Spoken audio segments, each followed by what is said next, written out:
근데 그 코로나의 특징은 그 뭐 속도도 그 하락과 회복의 속도도 엄청나게 빨랐지만 이번에 코로나 때문에 지금 코로나의 특징이 뭐냐면 모든 산업이 거의 동시에 모든 국가가 다 두드려 맞았죠.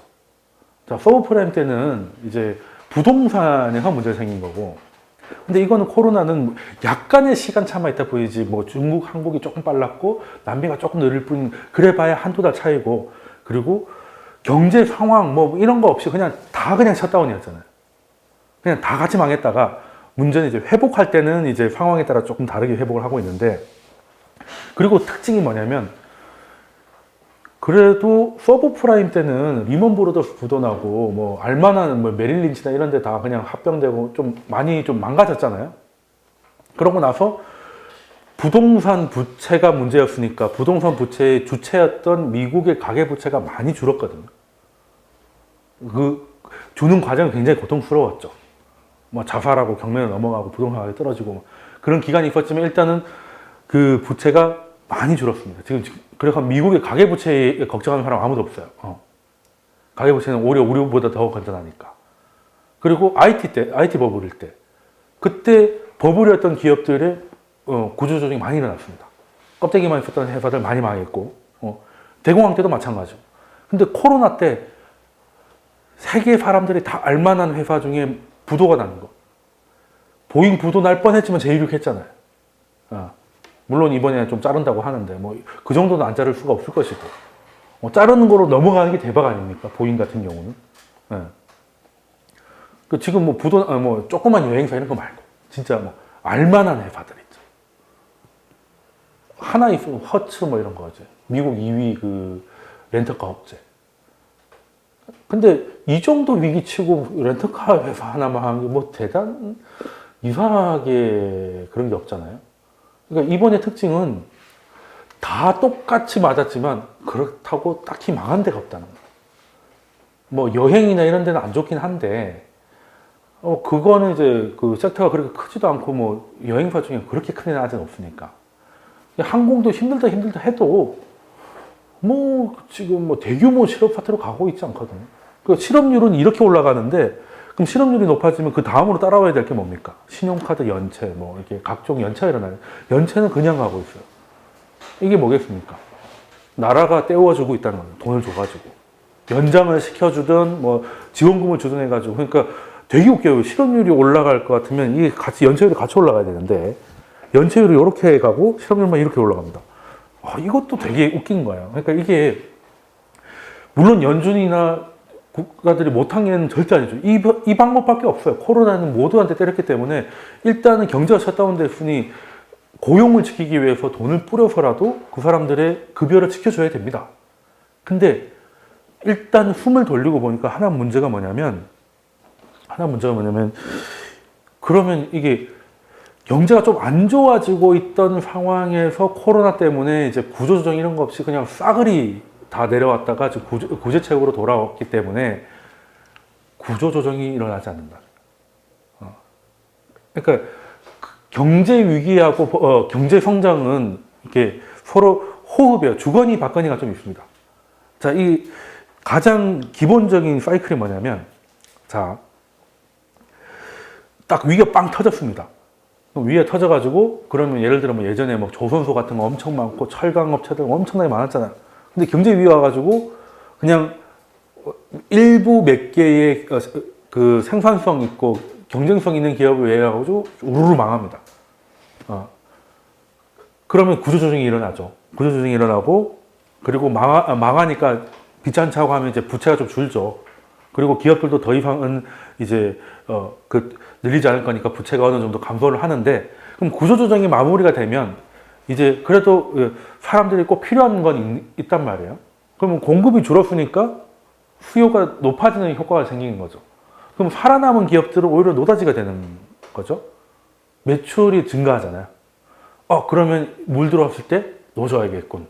그래서 살아남은 기업들이 이제 독식하기 시작하면서 투자를 늘립니다. 그러면 이제 고용이나 이런 것들이 다시 늘어나는 거죠. 그럼 경기가 다시 살아나기 시작하면서 살아남은 기업들은 매출이 더 늘어납니다. 그러니까 뒤늦게 야 우리도 하자 또 과열되면 또 망가지고 이런 패턴인 거예요. 지금까지 늘 그래왔습니다. 그 대상만 왔다 갔다 했다는 것 뿐이에요. 그 하다못해 우리나라도 IMF 이전에 그냥 기업 부채 평균이 한 430%까지 나왔거든요. 한마디로 내가 자본금 1억이면 4억 땡겨가지고 그냥 5억씩 질렀다는 겁니다. 왜? 그때는 제일 많이 했던 말이 문어발식 확장 말이죠. 그러니까 뭐 대기업에서 치약부터 TV까지 다 만드는 그런 시절이 왜? 하면 돈이 되니까. 그죠? 하면 돈이 되니까 우하다 보니 이제 너도 나도 다 하니까 경쟁이 치열해지잖아요. 그러니까 이제 도태되는 아이들이 나오는데 걔네들이 겨우 망하지만 않는 수준에서 계속 공급을 하면 이게 경쟁력이 있는 회사들도 힘들어지잖아요. 공급이 계속되니까. 그러다가 이제 IMF가 터져가지고 망한 애들을 쭈루룩 망한 다음에 이제 어떻게 강제적으로 구조조정이 됐잖아요. 그래서 그 이후에 중국이라는 특수를 맞으면서 준비됐던 대기업들은 또 크게 한번 성장을 하고 그때 우리나라 대기업 초봉이 일본 대기업을 넘어가기 시작한 게 그때거든요. 그러니까 IMF가 너무 강력하고 가혹하게 마취를 안 하고 수술을 해서 그렇지 좀 시간을 가지고 했었으면 의미는 그 구조조정은 의미가 있을 수 있었다는 건데 문제는 코로나는 돈은 역대급으로 찍었는데 구조조정은 아무데도 안 일어난 거예요. 그리고 지금까지 부채가 문제였다면 미국, 중국 다 할 것 없이 부채는 우리나라 제외하고는 어디가 문제는 다 정부 부채가 많고 기업 부채가 많아서 문제가 터지면 여기서 터질 거야. 둘 다 해당되는 데가 중국이니까 중국이 다음 금융위기가 터질 거야 라는데 금융위기를 만든 건 맞죠. 근데 어이없게 코로나 때문에 이렇게 된 거잖아요. 근데 코로나 이후로는 구조조정 하나도 없는데 문제가 됐던 기업 부채하고 정부 부채는 왕창 늘었잖아요. 그럼 이거 지나고 나면 이거 부담될 수 있겠다. 지금이야 당장 다 죽게 생겼으니까 일단은 하는데 이거 그러면 만약에 이번에 사이클이 좀 내려왔을 때 공급 과잉을 좀 해소할 만한 정도로 구조조정이 좀 일어난다고 뭐 하고 경기가 좀 돌아서고 했으면 좀 좋았을 텐데 이것 때문에 스텝이 완전 꼬인 거 아니야? 이런 생각을 할 수 있는 거죠. 실제로 늘어나는 거 보면 미국 기업 부채도 늘고 있는데 지금은 기업 부채보다는 정부 부채가 그냥 화끈하게 늘고 있잖아요. 뭐 그건 뭐 얘기 안 해도 연준이 돈 짓고 정부는 돈 쓰니까 이렇게 되는 거고 앞으로 이렇게 될 거라는 거. 앞으로 10년 안에 그냥 깔끔하게 100% 넘어간다. 미국 GDP 대비. 이게 2008 금융위기 이전에 39%였거든요. 지금 우리나라보다 더 건전했다는 겁니다. 미국이 2008년 때는. 근데 그게 딱 한 10년쯤 지나고 나니까 10년, 20년 지나고 나니까 그냥 깔끔하게 2배 넘어서 그냥 100을 탁 넘어갈 거라는 거예요. 그냥 이렇게 되면 문제는 아니 언제는 뭐 정부 부채는 원금을 안 갚으니까 괜찮다면서 원금 못 갚지 안 갚을 거고 못 갚을 거예요. 어떻게 갚아요? 그죠? 그러면 문제가 뭐냐 이제부터는 이제 금리가 핵심인 거지. 아무리 저금리라고 해도 원금이 1억일 때랑 100억일 때랑 느낌이 다르잖아. 그죠? 근데 원금은 미친듯이 늘어나고 있으니까 이제는 뭐가 문제냐. 금리가 문제인데, 뭐, 근데 중앙은행이나 이런 데가 모르겠습니까? 당연히 알죠. 그래서 앞으로 금리는 한국이 0.5로 내려왔습니다. 세계에서 가장 금리나 싫어하는 한국은행이 0.5예요. 그러면 이제 금리의 종말이지. 이 상태에서 금리 올라가다 다 죽는 겁니다, 이거는. 물론 장기금리는 어느 정도 조금은 올라갈 거라고 봐요. 왜? 장기금리가 여기서도 계속 내려가면 그건 채권시장에서 우리가 코로나를 이겨내지 못하고 초장기 침체에 들어갈 거라는 신호를 주는 거기 때문에 물가 상승률 정도의 용인되는 금리 상승은 좀 나올 거라고 보는데 그 이상은 힘들다. 그리고 그 이상 나오면 힘들게 되는 거고 그러면 기존의 로직이 레버리징이었다면 위기 때 구조조정, 그래서 공급 감소, 그리고 공급 감소 때문에 팔아있는 기업들의 매출 증가, 그리고 그것 때문에 기업의 투자 증가, 그리고 고용의 증가, 그것 때문에 다시 그 기업들의 이익이 다시 늘어나면서 또 후발주자의 참여로 다시 공급 가임으로 가고 이게 레버리징 사이클이면 지금은 뭐냐면 위기가 터져서 돈을 찍어서 막았어요. 구조조정이 없죠. 구조조정이 없고 그래서 좀비 기업들이 안 죽고 살아있어요. 그러니까 모 회장님처럼 안 죽고 얼려져 있는 상태로 가는 거지. 예. 근데 얼려진 게 아닌데 움직여. 그러니까 한마디로 좀비 기업이 뭐냐면 1년 장사해가지고 1년 이자도 못 내는 기업들 있죠. 사실 이런 데는 정리를 해야 되는데, 예. 근데 이제 안 죽기 위해서 계속 물건을 생산을 한단 말이에요. 그러니까 생산을 위한 생산을 하는 거지. 그럼 시장의 공급 과잉 상태는 계속됩니다. 그러면 좀비 기업들 때문에 멀쩡한 애들도 좀비화 되는 거지. 수익 구조가 계속 떨어집니다. 그러면은 또 그 구제책이 계속 나와야 되고, 정부와 중앙은행이. 그러면 그 구제책이라는 것은 결국엔 기업 부채를 늘린다는 것이고, 기업 부채는 좀비인데 아무리 금리가 바닥에 붙어 있다 하더라도 원금이 계속 늘어나니까 부담은 좀 늘어나잖아요. 그래서 돈을 벌면 이자의 병목으로 계속 이렇게 실물 경제에서 긴축하는 효과를 가져온단 말이죠.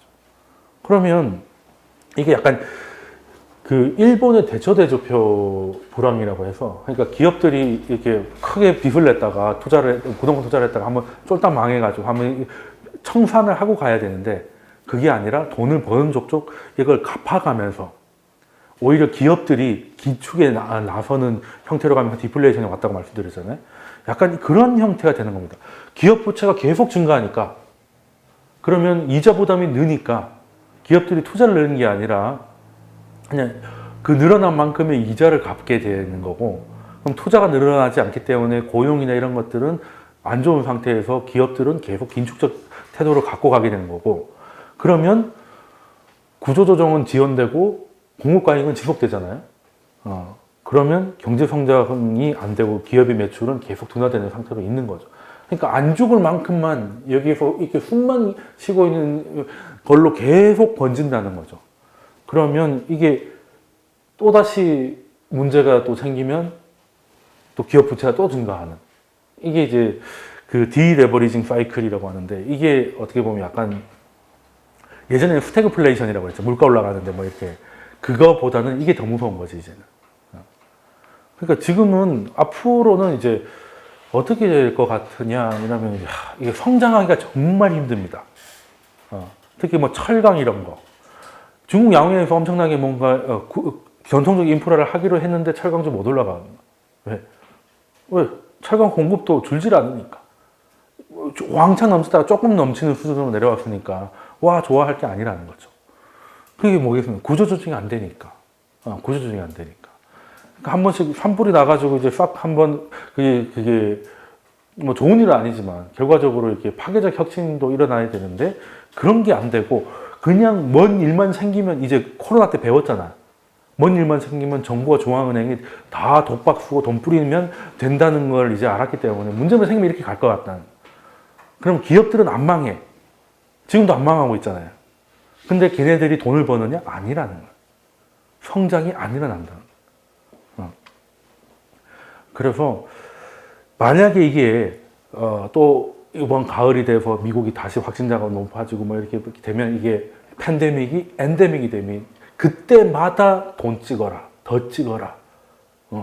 이제는 그 트리플 A 아니 그 트리플 B 이상만 사지 말고 뭐 어디까지 주식도 사라, 이거 사라, 석유 사라, 뭐 사라, 연준 보고 다 사라고 할지도 모른다는. 왜? 이대로 가면 다 죽으니까. 그러면 돈은 무조건 늘 수밖에 없어요. 근데 돈이 늘어서 기업들이 이제 이자 부담이 줄었으니까 투자를 크게 아니라, 그러려면 구조조정이 일어나고 나가리 될 애들은 나가리 된 다음에 선수들만 남았을 때 이야기지. 근데 그게 아니라는, 모두 구조를 하고 있으니. 근데 그게 틀렸냐? 아니죠. 지금 그렇다고 해서 야 구조조정 해야 되니까 자 좀 미안한다, 바라한다 하고 나 보내버리면, 지금 안 그래도 시청률이 14.7% 막 이렇게 나오는데 뭐 작살나는 거지 이거는. 그러니까 이건 어쩔 수가 없는 겁니다. 누가 노린 것도 아니고. 그래서 이제는, 예전에는 양적 완화를 통해 가지고 시장 금리를 끌어내리고 해서 이제 부동산을 다시 원상 복귀시키고 기업들의 자금 조달을 용이하게 해서 이런 식으로 이제 지난 10년 동안 미국 중심의 그 경제 회복 프레임이 뭐 유럽도 가고 일본도 가고 이렇게 해가지고 10년을 해왔잖아요. 근데 이제 코로나 이후는 그냥 빅 거버먼트, 빅 센트럴 뱅크예요. 그러니까 둘이서 그냥 특히 먼저 눈치챈 게 중앙은행이에요. 야, 금리 없을 테니까 돈 좀 써. 걱정하지 마. 나 혼자는 이제 너무 버겁거든. 마이너스 금리는 좀 아닌 것 같고 대신에 나는 확장을 할 테니까 너는 필요한데 꼭꼭 찍어라. 재정정책으로. 그러면은 이제부터는 이게 효과가 있네? 라고 되면 위기 때마다 이 얘기가 나올 거고 그러면 망해야 될 기업들이 못 망해가지고 구조조정 연장되고 이런 상황이 될 건데 그러면 되게 안 좋은 거 아니냐. 그래서 전통적 산업은 좀 위험할 수 있습니다. 안 그래도 철강 뭐 이런 것들은 구조조정이 좀 필요했는데 구조조정이 안 되잖아요. 그러니까 죽으려고 해도 살려놓잖아 어떻게든. 그러니까 이거는 떨어진 거 회복은 되더라도 그걸 넘고 확장하기 좀 힘들 것 같다. 그럼 투자는 어디다가 해야 됩니까? 일부 결론하고 똑같아요. 일부의 결론하고 똑같습니다. 앞으로 기술 경쟁이 일어나지 않습니까?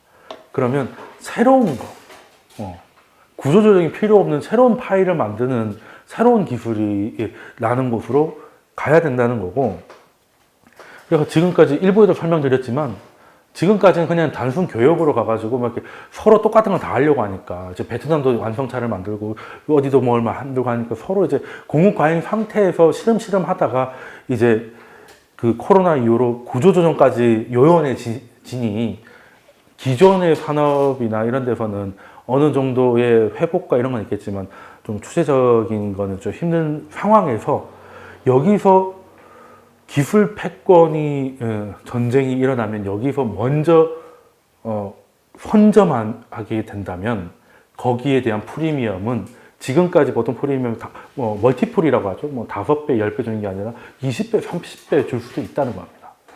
그래서 성장이 귀하니까 성장하거나 아니면 돈벌이가 확실하거나 이 두 개가 받는 프리미엄이 그 어느 때보다 예전에 우리가 막 경제 성장 빠르게 할 때 다 이제 어디 1등 신랑 가면 다 뭐 상사나 뭐 이렇게 돈 많이 버는 직업이었잖아요. 근데 경제가 나빠지니까 뜨는 직업이 뭡니까? 공무원이잖아요.